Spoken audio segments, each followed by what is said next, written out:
Today on Flavors and Knowledge, a meatball tutorial.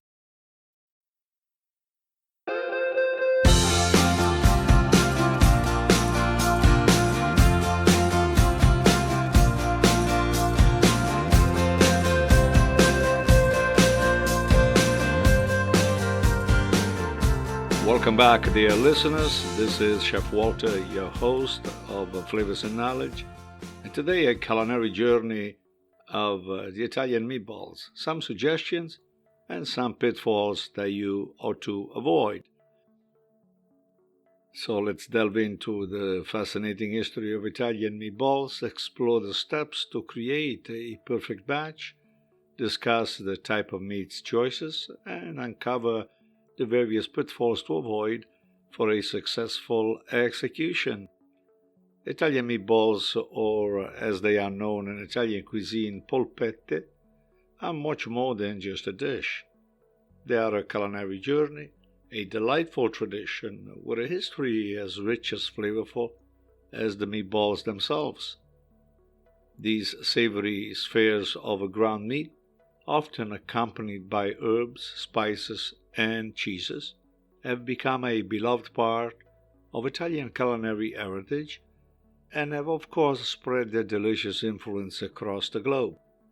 The origin of Italian meatballs can be traced back to ancient Rome, where ground meat was combined with bread, spices, and various flavorings to create a dish similar to what we now know as the meatballs. However, the modern version of Italian meatballs was probably created in the Middle Ages when Arab traders introduced several spices such as cinnamon, nutmeg, and cloves to the Italian culinary repertoire. During the Renaissance, meatballs gained popularity among Italian nobility as a luxurious dish, often served at banquets and feasts, and over time, they became more accessible to the general population as ingredients became more rarely available. Furthermore, Italian immigrants later on brought their cherished recipes to countries like the United States, where the meatballs became a staple of the Italian-American cuisine. But let's move into some steps for success. Here are some suggestions that I put together. Number one on my list, selecting the meat. For the best flavor and texture, please choose a combination of ground meats. A traditional mix of beef, pork, and veal is often used, but you can also use ground turkey or chicken for a much lighter version. In this case, your butcher is your best ally. Number two on the list, adding flavor. Incorporate finely chopped onions, garlic, fresh herbs like parsley and basil, grated Parmigiano cheese, breadcrumbs, or soaked bread, and eggs into the meat mixture. These ingredients enhance the flavor and it will help bind the meatballs all together. The step is critical and challenging, so please be careful when you reach this particular period of the preparation. Then we have the mixing and the shaping. You gently mix the ingredients until you just combine to avoid overworking the meat, which can result in tough meatballs.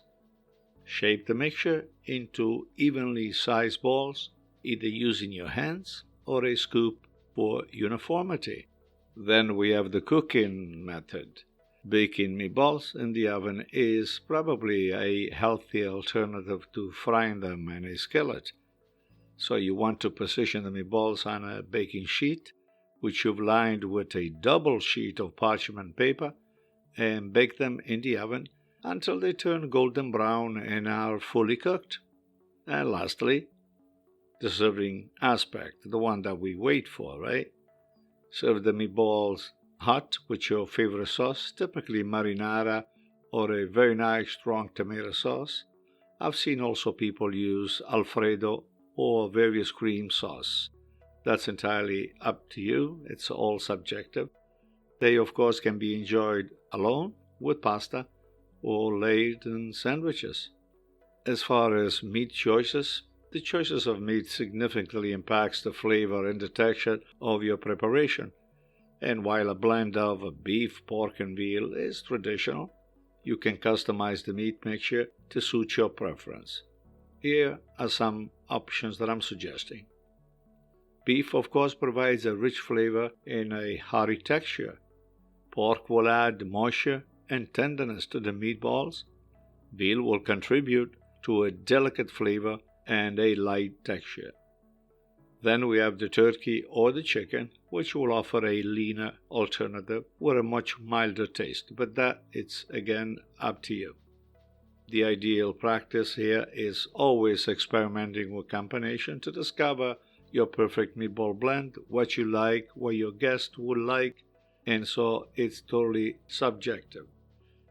I've also put a list together of the pitfalls to avoid, and these are some of the things that you want to keep an eye on in order to ensure that your meatball will turn out perfectly every time. First on my list is overmixing. Avoid overmixing the meat mixture, which can result in dense and tough meatballs. Mix the ingredients just until combined. Skipping the seasoning. Proper seasoning is essential for flavorful meatball. Don't skimp on herbs, spices, or salt, as they will enhance the dish's final taste. Using dry meat. Always choose fresh, high-quality ground meat for tender and juicy meatballs. Avoid using meat that has been frozen or thawed multiple times. Frying at a wrong temperature is also very important. You want to ensure the oil is hot enough to brown the meatballs evenly without burning them. When heat is too low, meatballs can result very greasy, and when the temperature of your heat is too high, it can cause them to burn and still be partially cooked on the inside.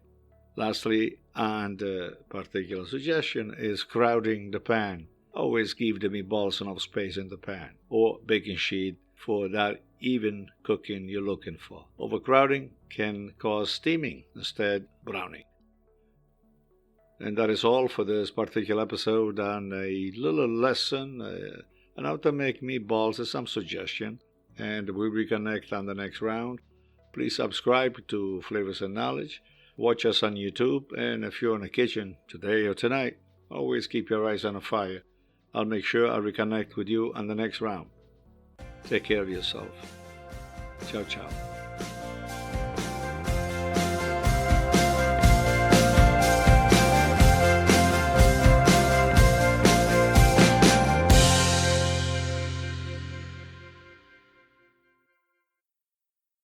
Flavors and Knowledge is brought to you by Chef Walter's Cooking School in Cranston, Rhode Island.